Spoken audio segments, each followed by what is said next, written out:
Well, I do have a couple, with COVID or COVID-19 coronavirus, still a huge story in America. Obviously, much more to talk about that. I want to turn to that today just a little bit and just talk about how this virus, in addition to attacking people, this virus that they're discovering has a new feature to it, which is it kills liberty. And I'm being facetious, obviously, but the coronavirus is, it's bad. We're sorry. I'm sorry for everyone who suffered from it. I know of people who've suffered, who succumbed to it. I want this virus to be gone. But the left is using this virus to effectuate the left-wing, government-controlled, liberty-ending society they dream of having. And I'm going to just run through a few different things, examples of this. In the state of Georgia, which is run by a Republican, but in the state of Georgia has announced that they are starting a program in which health department officials are going to choose random doors, like random people's homes, knock on the door and ask for a blood sample. So everyone in the home, and they say children included, everyone in the home, they're going to ask for a blood sample. Now, they are saying it's voluntary. If they come to your home, you ask for a blood sample, you can say no. That's fine, according to them. But I just want to tell you that as an example of the attack on liberty, why this is so bad. Number one, the purpose they say for this is that they want to collect data to figure out just how far the coronavirus has spread, just how many people are infected, where are we in herd immunity, where are we in the exposure of this virus to the people. But knocking on your door and asking for a blood sample, they could get volunteers. They could get volunteers. I'm sure there are people, I know people in Texas who are total conservatives who are clamoring to get a test to find out if they're carrying the antibodies or not, to find if they've been exposed or not. They could get volunteers, but they're not doing that. They're not asking for volunteers. They're sending people out knocking door to door.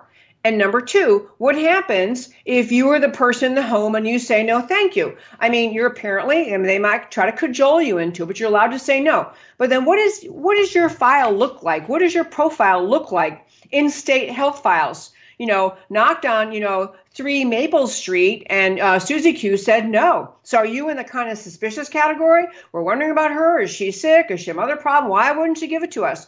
What do they do with your DNA? When they collect blood, they're collecting DNA. What do they do with your DNA? You can say, why would you worry about that? This is all to help you. This is always the way liberty is surrendered too often in history, because people think it's because we're trying to help you. Now, look, I know there are plenty of people who would say yes, and I think they should.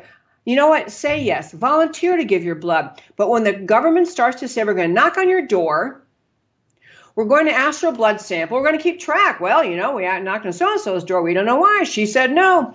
And I have to keep track of that. May wonder, we don't have her answer as to what her problem is. And then you fall in some category of people not too reliable, don't know really where they are.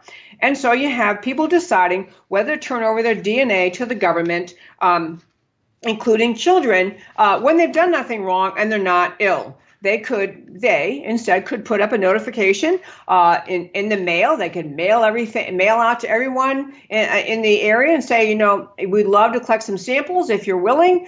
Come by the health department, or we'll come to your home, or whatever they want to do. They could do a lot of things to collect a large sample. But the idea of knocking on your door, asking for your blood, is really obnoxious. And just think about this. And I'm going to get back to this point later. Just think about if the coronavirus never came along, wasn't in America, and the government came to your door and asked for a blood sample, or you read about in some other state, the government's coming to your door asking for a blood sample. I'm telling you, people are different. Americans are different. Some would say, oh, sure, that's really cool. Yeah, I love what you're doing. Other people say, you know what, I don't think so. You would have plenty of people who would have the same reaction I would, which is for the same reason I wouldn't let the police come in and search my home without a search warrant, even though I got nothing to hide. I wouldn't let the government come in and collect a blood sample because they don't have the right to. It's a search and seizure. It is a violation of my privacy. I think many people feel that way. And I think through this, Just as one example in Georgia, very, very chilling idea that they are talking about in order to get the coronavirus coronavirus data collected more widely. Second example, when I talk about the virus is liberty killing, in the state of Texas, which I adore the state of, I love in the state of Texas. I live here. I love Texas. We just love the whole feel of Texas, the happy, upbeat, can-do, self-reliant, freedom-loving spirit of Texas. We love it. Let me tell you what's happening even in Texas and happening all around the country, but this is and it was happening in Texas. Matt, the wonderful producer, has a clip I sent him earlier, and this is the explanation of how they're going to use coronavirus tracers or coronavirus trackers. They're going to try to track the spread of coronavirus in Texas. I'm going to have Matt play the clip, and then I'll tell you why this is another way in which a coronavirus is attacking liberty. Here you go. Contact tracing is part of Governor Abbott's plan to reopen Texas. It's a critical element to stop the spread of the coronavirus. When a person tests positive, these tracers contact the trackers contact the patient and create a timeline of where they've been and who they've been with. In order to contain the spread of an infectious disease, experts first identify and isolate positive cases. Then they determine who came into contact with the positive patients, as these people have potentially been exposed. The range is anywhere from 1 contact to 44 contacts, but on an average, we find 3 contacts per case. And leading the investigation is a core of coronavirus trackers. Our responsibility is to get in touch with these contacts as early as possible and place them under quarantine so they are not out in the community. So I want to just talk about this. And again, this is in the great state of Texas. That's what we're talking about. To start with, when that woman's talking, and the program they're talking about, it is setting up the idea that if you come down with coronavirus, is COVID-19, become ill, that you were to tell the government, everyone you've been in touch with for however many days, last 2 to 3 days. So they go around to those people and then check on them. So first, I don't know if you caught the language she used, but she said, we find the people who've been exposed and then we place them under quarantine.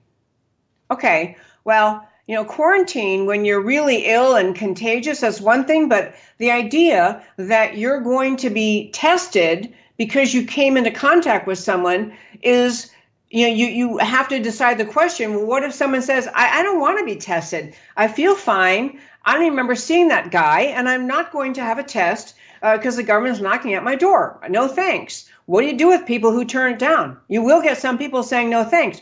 So do they have to get quarantined anyway because they were identified by the person who had the virus, even though you don't have any reason they do? And then you have the question of what if the person doesn't know? What if the person says, well, you know what? I actually went over to Lowe's. I went to Walmart. I went to, the grocery store. And so I was in line. I was near a lot of people. Numerous people came by me and they were within 6 feet of me. And so you really can't tell all the people that person was actually in touch with. But before I get on to the next thing, I'm going to tell you, which will keep you awake at night. But this lady is talking about in the most smiling, positive way, and our governor is, of getting tracers and trackers in place to figure out where the virus has gone and who might be, and then to force people into quarantine.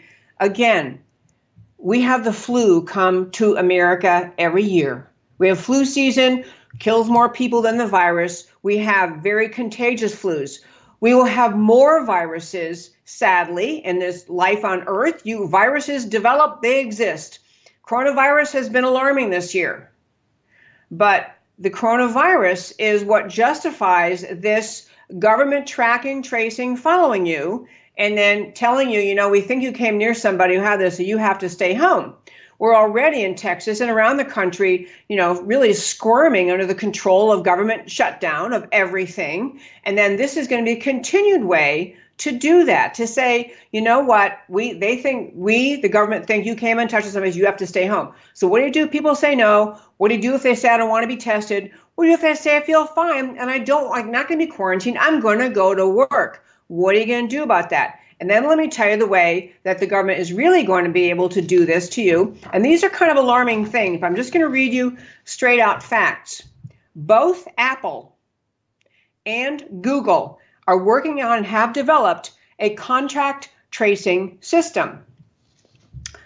Meaning, when you update your phone, your, whatever service you have your phone on, you update your phone, there's going to be new software put into your phone that helps the government trace and track where you are, where you've been, and with whom you've been in contact.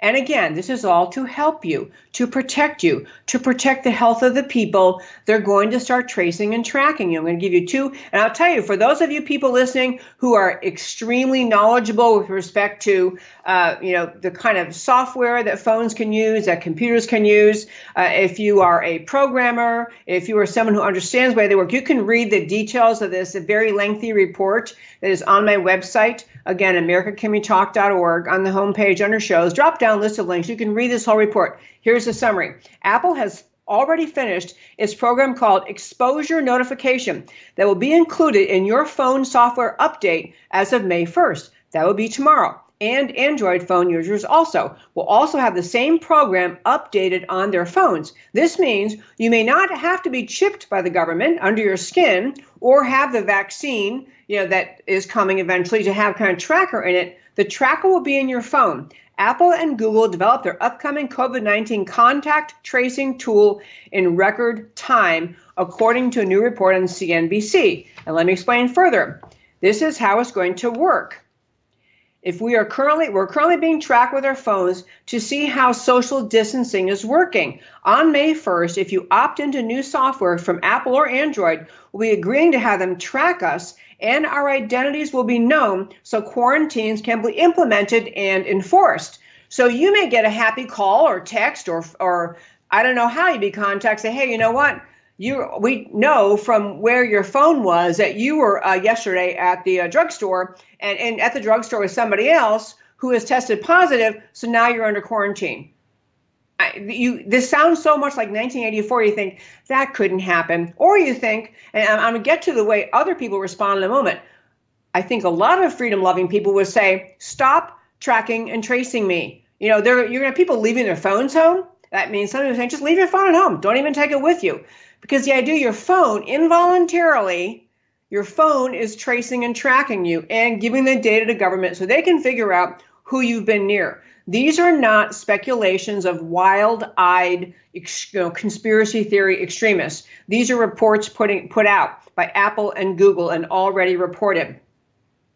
The whole idea, they're saying in part, is to decide social distancing measures in our model to prevent they're using social distancing measures in the model to project COVID-19 deaths. They're taking data from around the world and going to try to also add our data, all with the idea. In fact, some of this already started. Starting April 17th, they began using anonymized, it means anonymous, made anonymous, mobile phone data to better assess the impact of social distancing across locations. These data reveal social distancing was happening, blah, blah, blah. The point is, this is the government deciding. They have the right to track and trace you. The phone companies happily will help them. And so, you got to decide how much you care about that. Maybe you don't care about that. Maybe you think, hey, you know what? I want to be kept safe. I'm fine with that. But this is a new phase in the loss of privacy in America, a new phase where the governments can track and trace you for your own good, of course, for the good of public health, public safety. And I'll tell you, though, that kind of two reactions people have. A lot of people who are more conservative, more patriotic, I consider it more patriotic, more liberty-loving, are going to say, I just don't want to be tracked and traced. I'm not okay with that. I don't want it.